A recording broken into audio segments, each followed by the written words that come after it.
देखिए, स्पेन और स्वीडन का जो दौरा हुआ, उस दौरे का ही प्रतिफल है कि हमको वर्ल्ड इकोनॉमिक फोरम में उपस्थित रहने का मौका मिला। हर कहानी के पीछे एक पटकथा लिखी रहती है। यूरोपीय यूनियन के साथ जो इंटरेक्शन हुआ था, उसी वक्त हम लोगों को लगा हुआ था कि अब हमारे लिए वैश्विक रास्ते खुल रहे हैं। यही उस दौरे का सबसे बड़ा उपलब्धि था। दादा, लेकिन अर्जुन मुंडा ने तो ये कहा कि रसातल में झारखंड जा रहा है, बीजेपी बाहर निकाली। नहीं, हमने तो जो सुना, मेरे कानों ने शायद कुछ गलत सुन लिया होगा। हमने तो सुना कि संगठन रसातल में जा रहा। दादा, एक सवाल है। हालांकि नगर निगम चुनाव दलीय राह पर नहीं हुआ है, तो क्या मतलब नगर निगम चुनाव में कुछ पार्टी स्तर पर जो है महागठबंधन स्तर पर एक प्रत्याशी खड़ा हो, ऐसा कोई समीकरण बन रहा है? जैसे रांची की बात बताए, रांची में इस समय कांग्रेस की ओर से रमाखल को दावा कर रही है, तो क्या देखिए रणनीति है आप लोग की? देखिए मैं आपको स्पष्ट कर दूं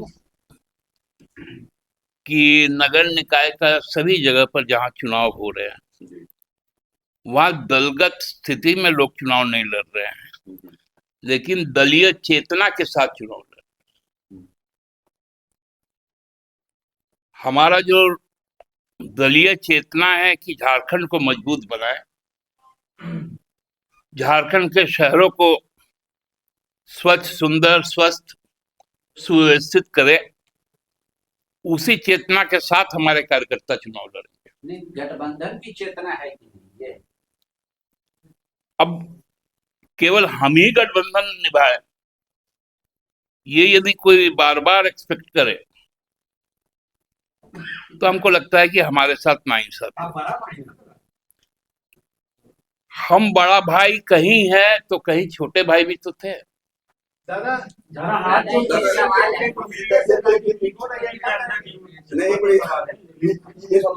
तो रांची में मतलब कि जैसे कि कांग्रेस से रमाखल को दावा कर रही है, तो क्या जेएमएम का अपना कैंडिडेट होगा? हम अपना भी सोचेंगे। दादा, ईडी को लेकर जो तस्वीर आज आई है, जिस तरीके से झारखंड पुलिस अंदर गई, और उसके बाद से बीजेपी कह रही है कि आप लोग बंगाल के रास्ते पर चल पड़े हैं। देखिए, बीजेपी क्या कह रही है, कोई रांची पुलिस बीजेपी दफ्तर में तो नहीं गई। ईडी का क्या प्रतिक्रिया है, वो बताइए ना। यदि कोई जाके पुलिस के पास कंप्लेन करता है कि हमारे साथ मेरी हत्या की कोशिश हुई, हमारा सर फोड़ा गया और कपड़ा बदलवा कर दूसरे कपड़े से बाहर निकाला गया, तो उसकी जांच रांची पुलिस करेगी या नहीं करेगी? और उस जांच के क्रम में जो मुझे मालूम है, कल थाने से ईडी के संबंधित अधिकारियों को बुलाया गया था कि आप आकर स्थिति स्पष्ट करें।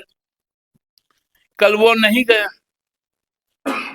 तो आज चूंकि 24 घंटा हो भी चुका था, तो आज साक्ष्य के मिलान के लिए रांची पुलिस उस जगह पर पहुंची, सर्कमस्टांसेस का इवैल्यूएशन कर रही है, इन्वेस्टिगेट कर रही है।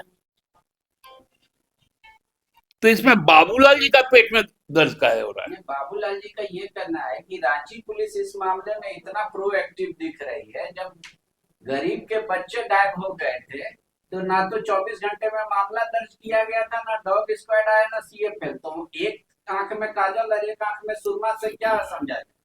देखिए, बाबूलाल जी का तो नया डीजीपी आ गया ना। एक तो हम डीजीपी थे, एक कल भी आ गया डीजीपी उनके पास। अब पुलिसिंग भी वही करे। अरे पुलिस इन्वेस्टिगेशन करे तो गलत,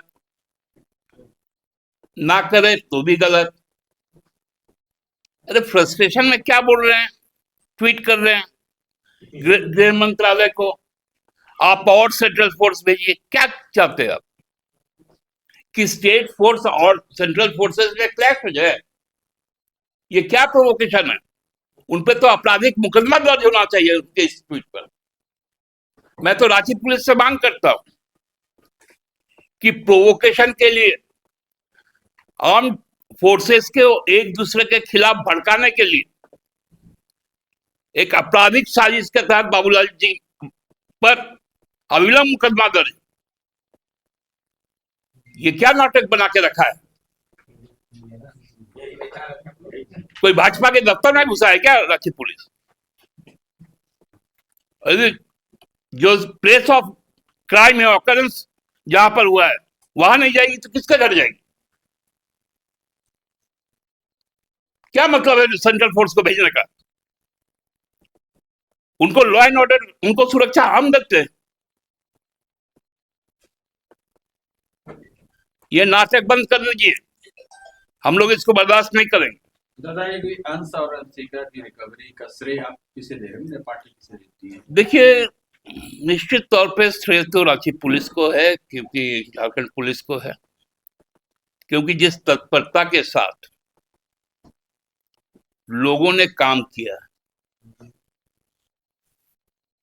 और हम कह सकते हैं कि विगत 6 वर्षों में जितने भी कांड हुए हैं, सबका उद्भेदन हमारे ही कार्यकाल में हुआ। मैं ये नहीं कहता हूं कि कोई अपराध नहीं हुआ, लेकिन अपराध भी हुआ होगा तो उसका उद्भेदन भी हुआ और लोग पकड़े गए। सामाजिक कार्यकर्ताओं ने भी अब बीजेपी पर दंगल के कार्यकर्ताओं को क्रेडिट दे रहे और हैं। आज तो ये सम्मानित भी कर दिए अध्यक्ष, नए अध्यक्ष। अरे हम तो कह रहे हैं, इसके तो एक मंत्री थे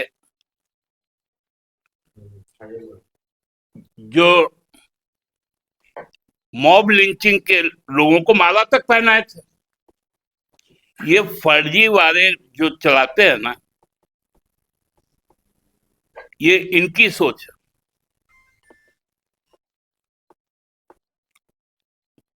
मतलब देखने से सांप सूंघ जाता है जिन लोग को, वो लोग खोज के पकड़ लेगा।